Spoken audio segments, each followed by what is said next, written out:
ஓம் நம சிவாய. சிவாய நம, வய நமசி, யநம சிவ, நம சிவாய, மசிவயன. அனைவருக்கும் வணக்கம். அடியால் சிவலோக நாயகி சித்தர் பேசுறேன்.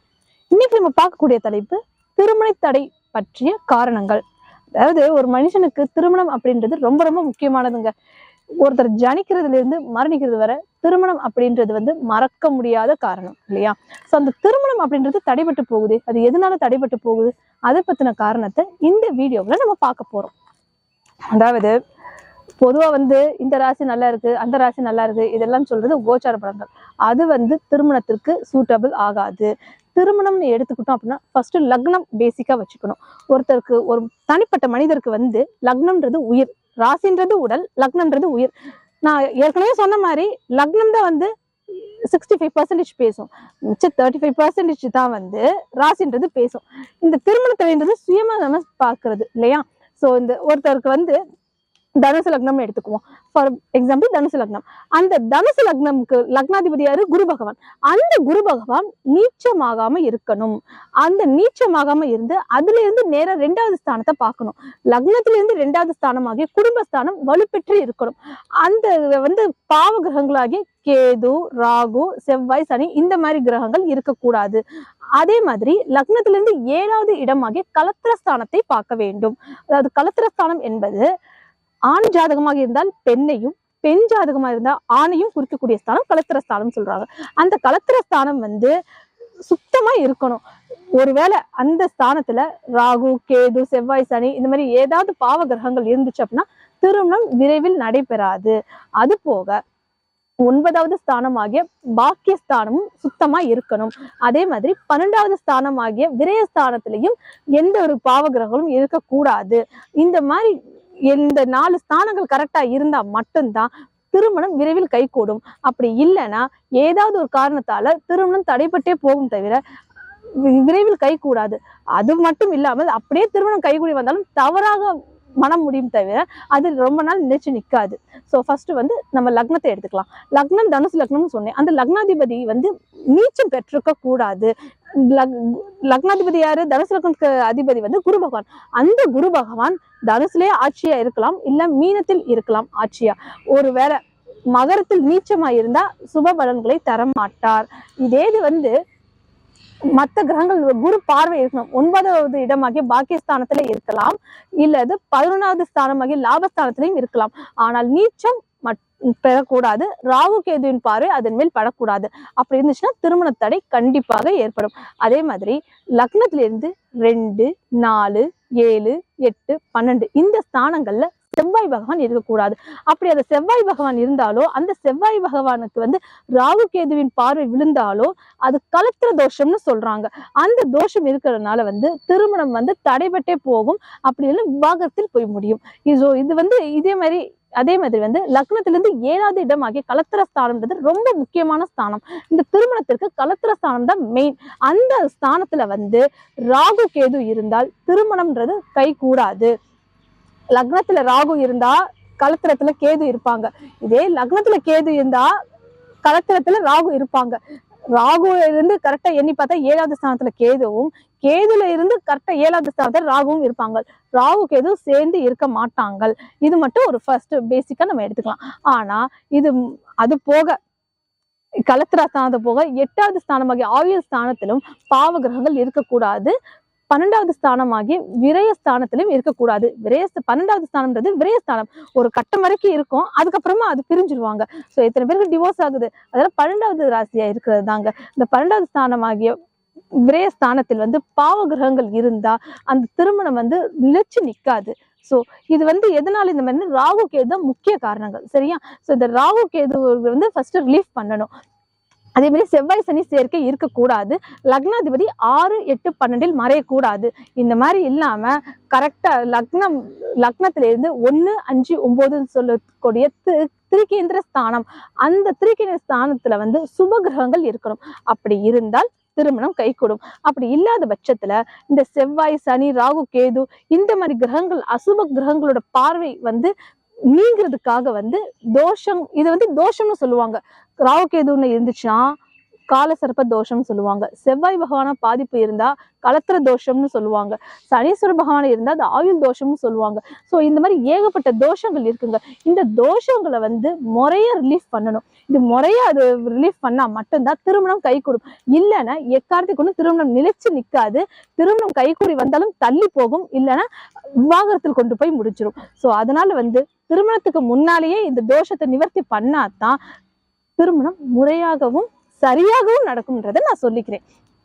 சோ இந்த தோஷத்தை எப்படி நிவர்த்தி பண்ணலாம், இந்த ராகு கேதுவை வந்து எப்படி நம்ம ரிலீஃப் பண்ணலாம். ராகு கேதுவுக்கு வந்து உருவம் கிடையாது, நிழல்கிரகங்கள்னு ஏற்கனவே சொல்லியிருந்தேன். சோ அந்த மாதிரி அந்த நிழலை வந்து எடுக்கணும். நிழல் விலகினாத்தானே, அந்த இருள் விலகினாத்தானே ஒளின்றது நமக்கு கிடைக்கும். சோ அந்த நிழல் விலக வைக்கணும். அதே மாதிரி செவ்வாய் சனி பார்வை வந்து குரூர பார்வை கருணை பார்வையை மாத்தணும். கிரகங்களுக்கு 2 வகையான பார்வை இருக்குது, குரூர பார்வை கருணை பார்வைன்னு. குரூரமா பாக்குறதுனாலதான் வந்து நமக்கு இந்த மாதிரி தோஷங்கள் சாபங்கள் இந்த மாதிரிலாம் ஏற்படுது. இது வந்து முன்னோர்களை பேஸ் பண்ணி வைக்கிறது, பஞ்சமகா பாதங்கள்னு சொல்லுவாங்க, அதை பேஸ் பண்ணி வர்றது. சோ இந்த குரூர பார்வையில இருந்து கருணை பார்வையை மாத்தணும். அதுக்கு ஒரு சில பரிகாரங்கள் செஞ்சுதான் ஆகணும். தோஷம்னு ஒண்ணு இருந்தா யோகம்னு ஒண்ணு இருக்கத்தான் செய்யும். அது நம்ம தான் முறையா செய்யணும். அந்த தோஷத்தை எப்படி நிவர்த்தி பண்றது, அந்த தோஷத்துக்கான பரிகாரங்கள் என்ன, ராகு கேதுக்கான பரிகாரங்கள் என்ன, செவ்வாய்க்குரிய பரிகாரங்கள் என்ன, சனீஸ்வரனுக்குரிய பரிகாரங்கள் என்ன, இதுக்கான எல்லா பரிகாரத்தையும் சிவகுருநாத சித்த சுவாமிகள் விளக்கம் அளிப்பார். இப்பொழுது திருமண தடை பற்றிய காரணத்தை நான் கூறினேன். ஆனால் இப்ப சிவகுருநாத நமசிவாய சுவாமிகள் வந்து இந்த தோஷத்துக்கான விளக்கத்தை அளிப்பார். இந்த தோஷம் எப்படி பரிகாரம் செய்வது அப்படின்றது விளக்கத்தை குருநாதர் அளிப்பார். குருநாதரை இப்போது சந்திக்கலாம். வணக்கம் குருஜி. ஓம் நமச்சிவாய. குருஜி, திருமண தடை பற்றிய காரணங்கள் அப்படின்ற இந்த வீடியோல வந்து நிறைய பேர் ஏகப்பட்ட டவுட்ஸ் கேட்டுட்டு இருக்காங்க. அதுக்கான காரணத்தை நான் சொல்லிட்டேன். ஆனா அந்த தோஷத்தை வந்து எப்படி நிவர்த்தி பண்றது, அந்த திருமணத்தை எப்படி கை கூட வைக்கிறது அப்படின்றதுக்கு விளக்கத்தை நீங்க சொல்லுங்க குருஜி. ஓம் நமச்சிவாய. வணக்கம் நமச்சிவாயம். என்னாருடைய சிவனையை போற்றி, எந்நாட்டவருக்கும் இறைவா போற்றி.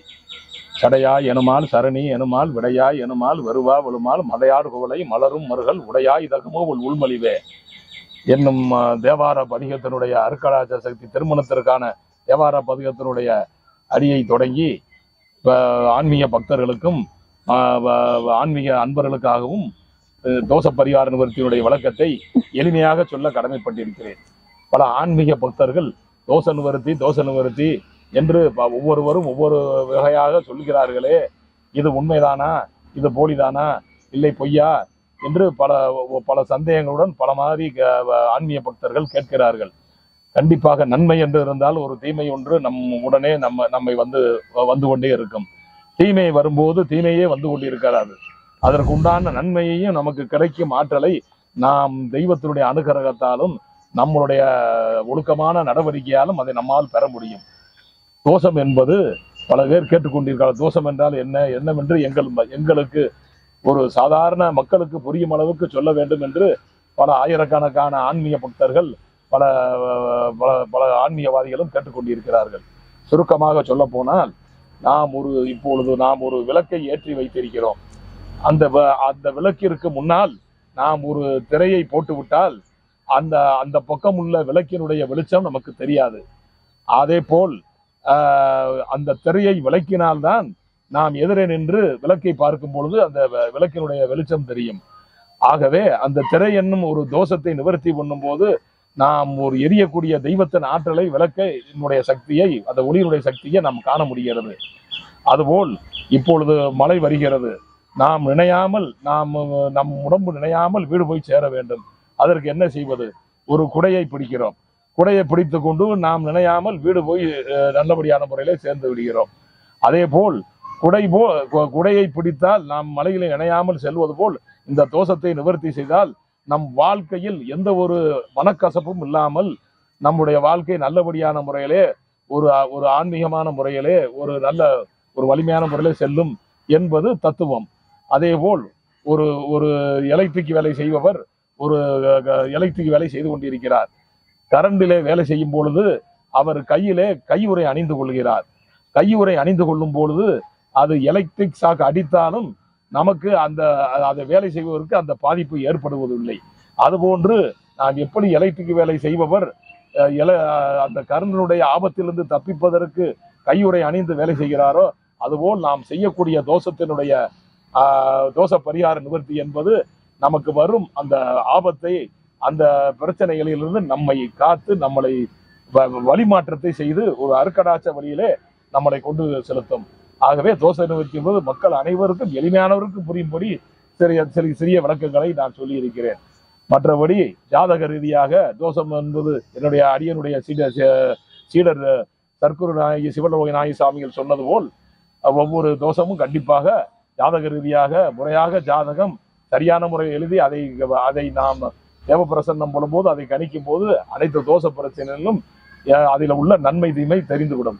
அப்படி தெரியும் போது அதில் பிரச்சனை இருக்கு. இன்றைய காலகட்டத்திலே ஆண்களுக்கு பெண் வரன் கிடைப்பதும் பெண்களுக்கு ஆண் வரன் கிடைப்பதும் மிகவும் அரிதாக இருக்கிறது.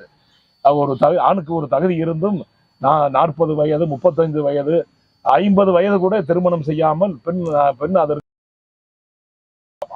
ஒரு ஆண் நல்ல திறமையாகவும் நல்ல ஆற்றலாகவும் இருக்கும் ஆணுக்கு ஒரு நல்ல அதற்கு அமைப்பார் போல் பெண் கிடைப்பது சிரமமாக இருக்கிறது. பெண் அறிவும் ஆற்றலும் ஞானமும் இருக்கும் பெண்ணுக்கு அதற்கு தகுந்தாற் போல் ஒரு ஆண் வரன் நல்லபடியான முறையிலே அமைவதற்கும் இந்த காலகட்டத்திலே மிகவும் சிரமமாக இருக்கிறது. ஆகவே அவர்களுக்கு வயது முதிர்ச்சி ஏற்பட்டு விடுகிறது.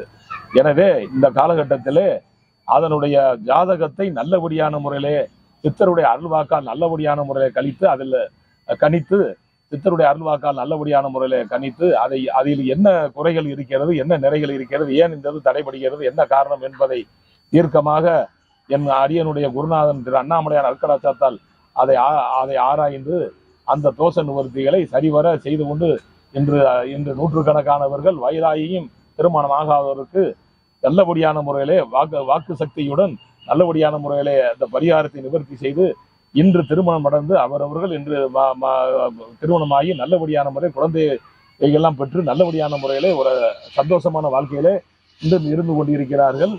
அவர்கள் அரியணை தொடர்பு கொண்டு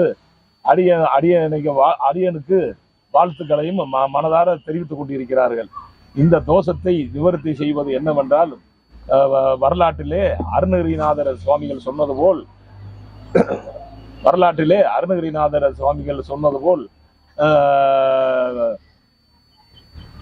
ஓடிக்கிட்டு இருக்கா இல்ல நீங்க கட் பண்ணுங்க, திருப்பி அதுல ஜாயின் பண்ணுங்க.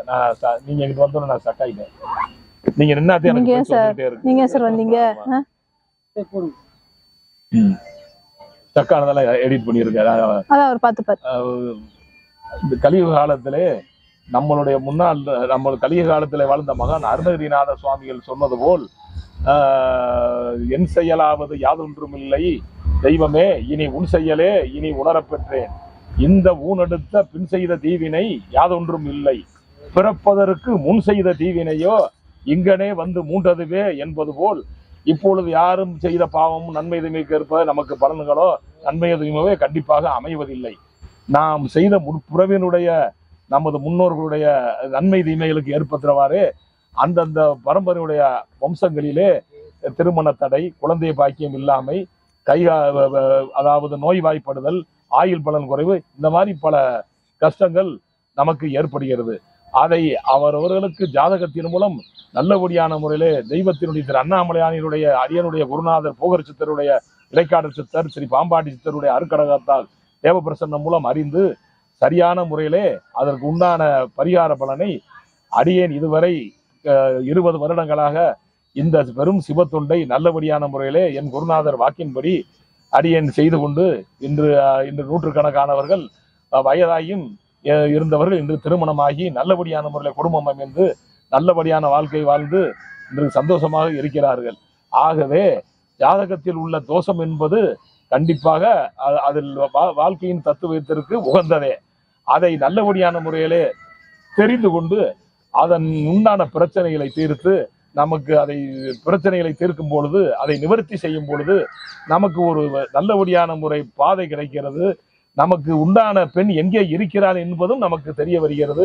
பெண்ணுக்கு உண்டான ஆண் வரனும் எங்கே இருக்கிறான் என்பது பஞ்சபூத அந்த ஆற்றல் சக்தியால் நாம் தோஷத்தை நிவாரணத்தை செய்யும் பரிகாரத்தின் யார் மூலியமாவது எவர் மூலியமாவது நமக்கு அருகில் இருக்கும் வீட்டில் இருப்பவர்கள் மூலியமாவது நமது பெண்ணுக்கு மாப்பிள்ளையும் மாப்பிள்ளைக்கு பெண்ணும் கண்டிப்பாக நல்லபடியான முறையிலே அமையும் காலகட்டம் இந்த பரிகார நிவர்த்தியின் மூலமாக ஒரு சக்தி ஏற்படுகிறது. ஆகவே இந்த வயதாகியும் திருமணம் நடக்காதவர்கள், ஆணுக்கு பெண் கிடைக்காதவர்கள், பெண்ணுக்கு ஆண் கிடைக்காதவர்கள், பல இந்த மாதிரியான ஒரு சூழ்நிலை உள்ளவர்கள் அடியனை தொடர்பு கொண்டு கீழே உள்ள நம்பருக்கு அடியனை தொடர்பு கொண்டு மற்ற ஜாதகத்தை அனுப்பி வைத்து அதை தெரிந்து கொண்டு அதனுடைய பரிகார பலன்களை நல்லபடியாக செய்து நல்லபடியான முறையில் திருமண வாழ்க்கையில் நல்லபடியான முறையிலும் மற்றபடி அதாவது வேலை வாய்ப்பு படிப்பு ஞானம் அனைத்திற்கும் உண்டான தீர்வை பெறலாம் என்பது அடியனுடைய குருநாதர் அண்ணாமலையான் சரி அருணாச்சலத்தின் அருள்வாக்கு.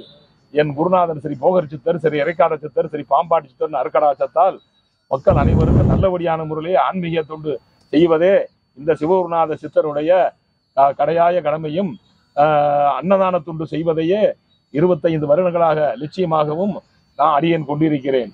அன்னதான தொண்டை பசியின்றி வருபவர்களுக்கு அன்னதானமே மிகச் சிறந்தது என்று என் குருநாதருக்கு குருநாதராய் வழங்கிய திருவண்ணாமலையிலே ஜீவமுக்தியாய் குடியுண்டுள்ள ஸ்ரீ விருப்பாட்சி சித்தரும் ஸ்ரீ மகா யோகி காட்டு சிவா சித்தரும் ஸ்ரீ குகை நமச்சிவாயம் சுவாமிகளும் ஸ்ரீ ஈசானிய ஞானதேசிவர சுவாமிகளும் இன்னும் பல அரியனுடைய குருநாதரை திகழக்கூடியவர்களுடைய அருக்கராசத்தால் அன்னதான தொண்டே சிறந்தது, சிவத்துண்டே சிறந்தது.